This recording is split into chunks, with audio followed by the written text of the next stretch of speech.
ఇప్పుడే country delight యాప్ని download చేసుకోండి. Download the country delight app now.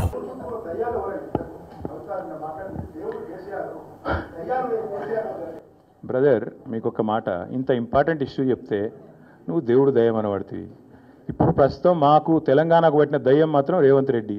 ఆ రేవంత్ రెడ్డి అనే దయ్యాన్ని ఎట్లా వదిలించాలా అనేది మా తాపత్రయం. ఇంకేమన్నా తొందరపడ అంత యాంగ్జైటీ ఎందుకు, అంత టెన్షన్ ఎందుకు, అంత హడావుడి ఎందుకు? నేను చెప్పేది ఏమంటే, తెలంగాణకు పట్టిన శని కాంగ్రెస్సు, తెలంగాణకు పట్టిన దయ్యం రేవంత్ రెడ్డి.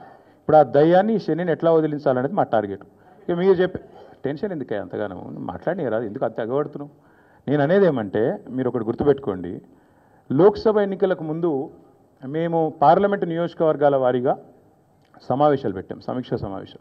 ఇక్కడ అసెంబ్లీలో ఓడిపోయాము, ఎట్లా ముందుకు పోవాలని చెప్పి దాదాపు 17 రోజుల పాటు మీరందరూ చూశారు. ఇక్కడే వేల మంది కార్యకర్తలతో కూర్చొని దాదాపు 7, 8, 9, 10 గంటలు వారితో చర్చించాం. ఆ ప్రాసెస్లో చాలామంది డైరెక్ట్గా మైకులో మాట్లాడిన వాళ్ళు ఉన్నారు, కొంతమంది చిట్టీల మీద రాసిచ్చిన వాళ్ళు ఉన్నారు, కొంతమంది కేసీఆర్ గారికి ఉత్తరం అందించండి అని చెప్పి ఉత్తరాలు ఇచ్చిన వాళ్ళు ఉన్నారు.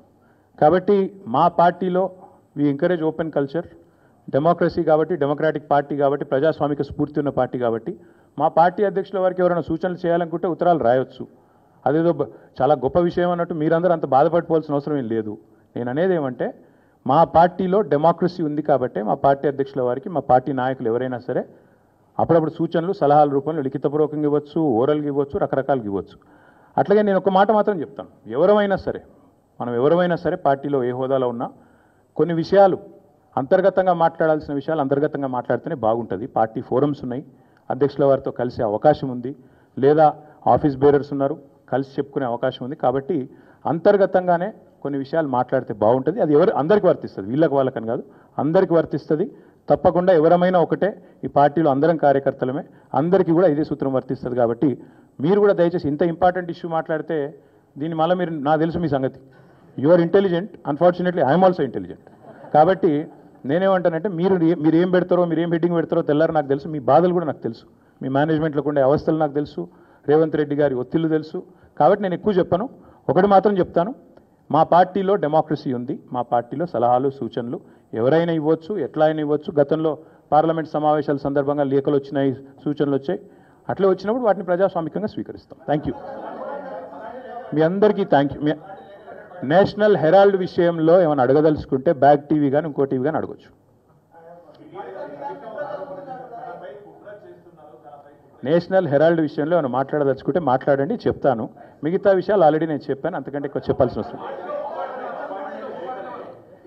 నేషనల్ హెరాల్డ్ విషయంలో, యంగ్ ఇండియా విషయంలో, మీ కుంభకోణం విషయంలో మీకు ఏమైనా అడగదలుచుకుంటే అడగండి. ఓకే, అన్ని పార్టీలో ఉంటారు, రేవంత్ రెడ్డి కోవట్లు ఉంటే ఉండొచ్చు, ఏముంది అందులో. కోవర్ట్స్ విల్ ఎక్స్పోజ్ దెమ్సెల్స్, కొంచెం coverts will expose themselves in due course of time. ఎందుకు తొందర ఎందుకు? Yes ball, yes, thank you. Finally CBI దర్యాప్తు అక్కర్లేదు, పాలమూరులో అవినీతి ఏం జరగలేదు పాలమూరు రంగారెడ్డి ప్రాజెక్టులో అని చెప్పి స్పష్టంగా సుప్రీంకోర్టు తీర్పిచ్చింది. ఇంకొక వైపు సొంత పార్టీ ఎమ్మెల్యేలు 30% కమిషన్లు లేనిదే ఇక్కడ ఏ పని జరగదు అని సొంత పార్టీ ఎమ్మెల్యేలే కుండలు బద్దలు కొడుతున్నారు.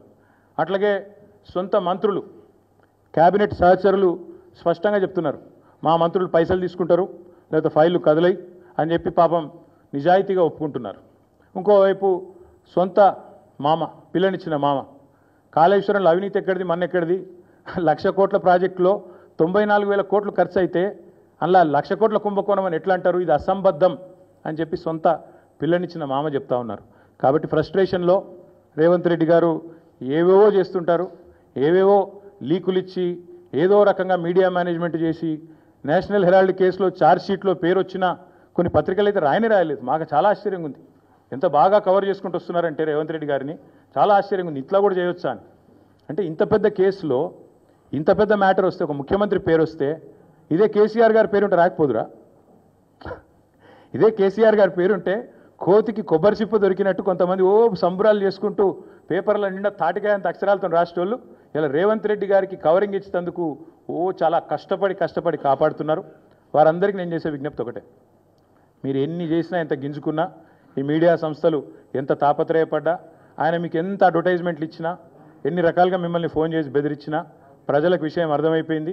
ఈయన ఒక లొట్టపీసు ముఖ్యమంత్రి, ఈయనతను ఏం కాదు అని అర్థమైంది. కాబట్టి మీరు కూడా దయచేసి నిష్పక్షపాతంగా వార్తలు ప్రజలకు చెప్పండి. లేకపోతే సోషల్ మీడియా ఉంది, మీరు చెప్పినా చెప్పకపోయినా సోషల్ మీడియా ద్వారా ప్రజలకు అన్నీ తెలుస్తాయి.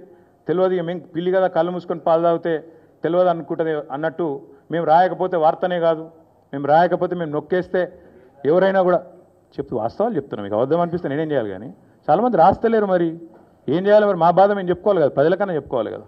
కాబట్టి మీరు అట్లా అనుకొని మీ భ్రమల్లో ఉన్నంత మాత్రాన మీరు చేయగలిగేది ఏం లేదని కూడా చెప్తూ సహకరించే మిత్రులకు థ్యాంక్ యూ. సుమన్ టీవీలో మీ పర్సనల్ అండ్ బిజినెస్ ప్రమోషన్స్ కోసం కింది నెంబర్కి కాంటాక్ట్ చేయండి.